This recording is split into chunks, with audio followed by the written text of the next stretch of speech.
Hey everyone, welcome back to Shiva Das Ambient, my ambient music channel.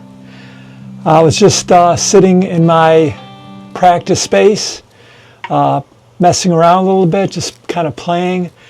What I wanted to talk about in this video, firstly, is to thank those of you that have made nice comments on my previous two videos. If you haven't checked those out, be sure to check out the one with Rhett Shull and the one about how ambient music saved my life, and talking a little bit about Bill Wenzel from Chords of Orion. Now, in this video, I did want to talk a little bit about playing music, just playing sound, ambient sound, or if you're into rhythmic things, you can play rhythmic sounds, you could play drums. But I think what's most important is to just play something, something that resonates, that vibrates. Even my guitar here, when I'm playing this, even though I'm playing it through my PA system, I can feel the vibrations of the strings through the wood up against my chest. So I think it's most important to play some type of music, make some type of rhythm, create something that is creative. So since this is an ambient music channel, we primarily talk about musical instruments and things like that, but in future videos I will talk about other ways to be creative, because really, for any of us that are musicians, it might start about the music. You may have started playing guitar because you wanted to pick up girls or pick up guys, right? But ultimately it becomes about the creative process. That's what it boils down to. So whether it's an electric guitar like this, an electric guitar like this, maybe a baritone guitar like this one, or another instrument, just get out and play, do something, create some sound, create some music. So maybe you don't have access to an electric guitar, a keyboard, and a laptop. Maybe you don't have the financial resource to buy a bunch of guitar pedals or a PA system either. There's other things that you can do. Now, you may not have access to an electric guitar and a lot of pedals, amps, and things like that, but you might have access to a little backpacker guitar. I believe this is made by Martin. Now, I do have 6 strings on this, but at one time I only had 2 strings on it, and I would just kind of play one string as a drone and the other string I would use to play some melody. So maybe one of these. Or maybe you might have a dulcimer laying around, maybe in your attic. A dulcimer is kind of an Appalachian mountain instrument as far as I know. I picked this dulcimer up about 30 years ago, a long time ago. I was down in the Smoky Mountains and I thought it was fascinating, and I learned to play it really well. It's a little out of tune now, but it's a fun instrument and it just sits on your lap. So it's easy to play. You have to kind of play chords. You can play single notes on this. Maybe I'll do a little video of me showing how to play this in a future video. Now, you may not have some type of stringed instrument, but you certainly might find one of these around someplace. This is called an ektar. This is an Indian instrument normally used in Indian folk music. And although it has 2 strings on it, they do call it an ektar. Ektar is a word that means one string. Ek is one in the Sanskrit language. So I just play it just one string.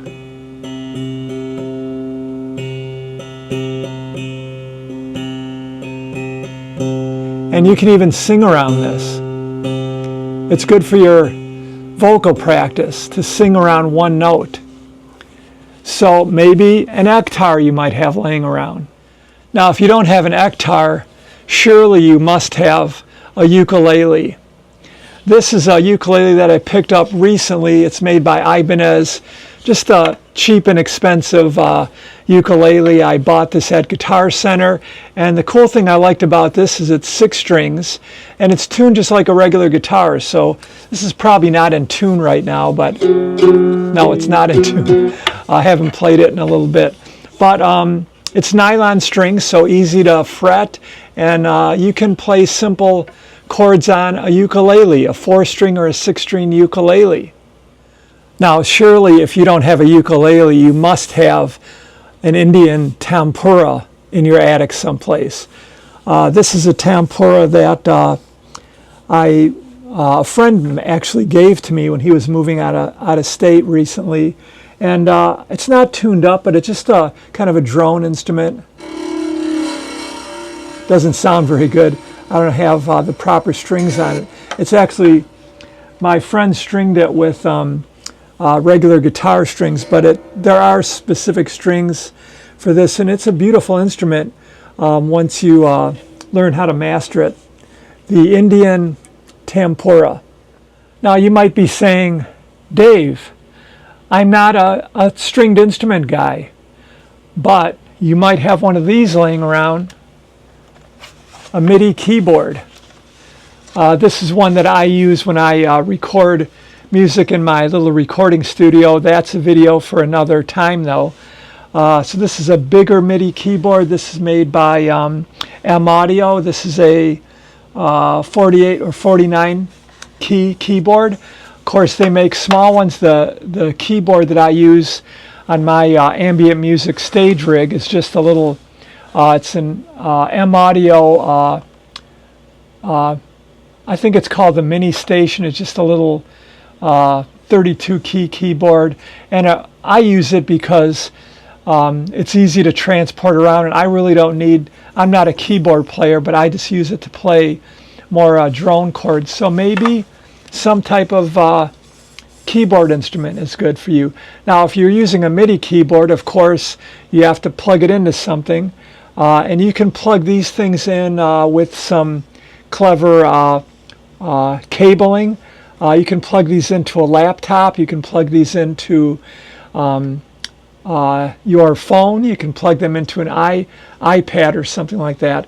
I actually use an app on my laptop, which again I'll get into in another video, and that is called MainStage. That's what I use when I play ambient music live, mostly in yoga classes or meditation classes. So maybe a keyboard is what you want to be creative with. Now, hey, I know not everybody can afford a keyboard, but maybe you might go up into your attic and find one of these. This is a harmonium. It's associated with mostly with Indian classical music today, but it was developed in Europe, and it's just a reed instrument, so it's like an accordion in a way. If I had an accordion, I'd show you one, but I don't have one.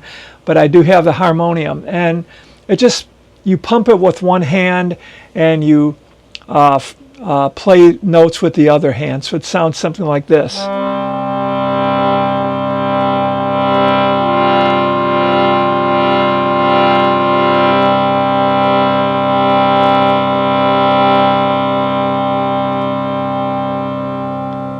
Now the harmonium is a favorite instrument of mine. We use this all the time for yoga classes, and I have this in my meditation space, so I just play a drone, a C or a B, whatever key I feel like playing, and I chant to the harmonium. So maybe a harmonium might be more your speed.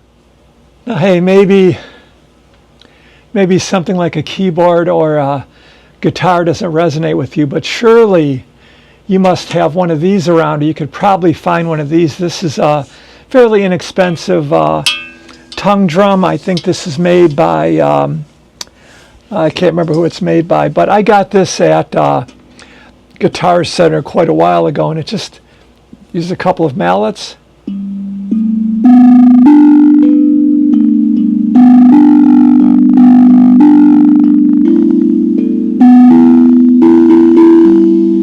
I don't know if you can hear that, if the mic's picking that up, but a beautiful instrument that you can just kind of be meditative with, make some beautiful sounds. You can make chords with it. And these things come in a lot of different keys and different tunings as well. So this is, I think this is in a G major, but you can get them in minor scales as well, which I really like, but this is the only one that they had, so I thought I'd give it a try. Not very expensive. Now, if you're not into something like a tongue drum, then maybe something simpler like digging out a couple of old singing bowls, Tibetan bowls. So these are very beautiful. Again, I don't know if you're going to be able to hear these, but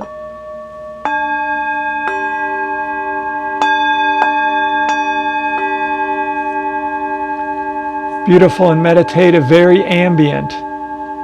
So maybe some Tibetan bowls might be a good idea.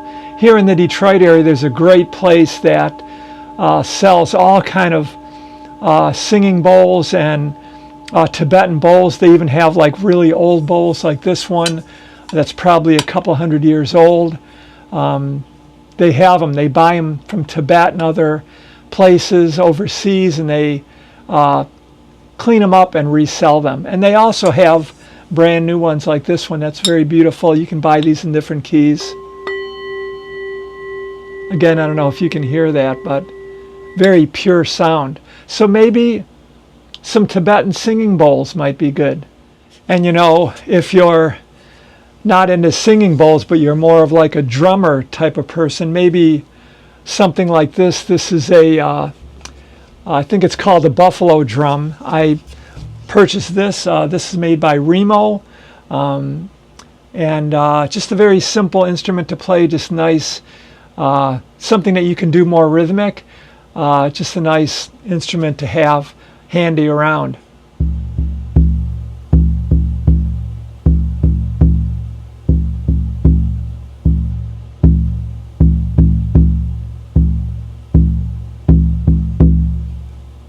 Maybe you're more of a drummer.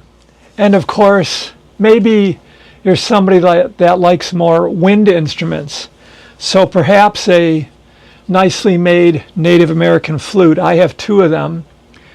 I bought these many years ago from a guy in Saranac Lake, New York. We were up in the Adirondack Mountains one year, and he made these and played them and would sell them. So I was there one year, many years ago. I bought this first one, and which is more like in a key of roughly F, and then I bought this bigger one about 5 years later from him. He was still at the same place, and I bought this one. This is in a key of D, a little bit lower. Nice full resonating D sound. Now, these things are hard for me to play today because of my lack of dexterity with my fingers, but I still do play them once in a while. So maybe a wind instrument like a Native American flute, very simple. All right, folks, and probably one of the most well-loved instruments of all time, and the easiest, maybe one of the easiest instruments to play. I know it can be, it can be a real skill, but maybe a harmonica might be more your style. I've got harmonicas in every key, and I used to play the harmonica quite a bit when we were doing a lot of acoustic music with my friends. So I would, things like Neil Young songs and stuff like that we would play, and there's always harmonica parts in them, so I learned how to play a lot of harmonica parts. And I still use the harmonica in my ambient music when I'm performing out in public for meditation classes and yoga classes. Sometimes I'll use a harmonica. I'll use the microphone and I'll put some effect to it, some reverb or some echo or something like that. Very cool instrument to add to your ambient music rig if you have one. So maybe a harmonica would be good for you. All right, my friends, I've got to get back at it. I hope you enjoyed this video. Just as a reminder, if you're looking for somebody that's going to show you how to play guitar better, that's going to show you scales and things like that, I'm not your guy. I'm just a simple guitar player today. In future videos, you'll get to know me much better, get to know what I'm all about. but mostly I play by feel today and by ear. So if you're looking for somebody to show you chords and guitar techniques, there's probably thousands of them out on YouTube, and many courses on how to play guitar.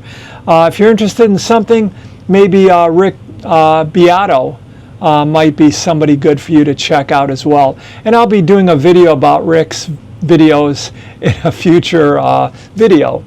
So anyway, thanks for joining, people, my friends. If you're interested in content like this of how to be creative with making ambient music and things like that, then please subscribe. Please feel free to comment and make sure that you like the videos. I would like to grow this channel a little bit more, build a nice community of fellow musicians, people that are just interested in ambient music mostly for our own benefit, for our own healing, but also for the benefit of healing of others. All right, my friends, I'll see you on the next one. Have a great day. Bye-bye.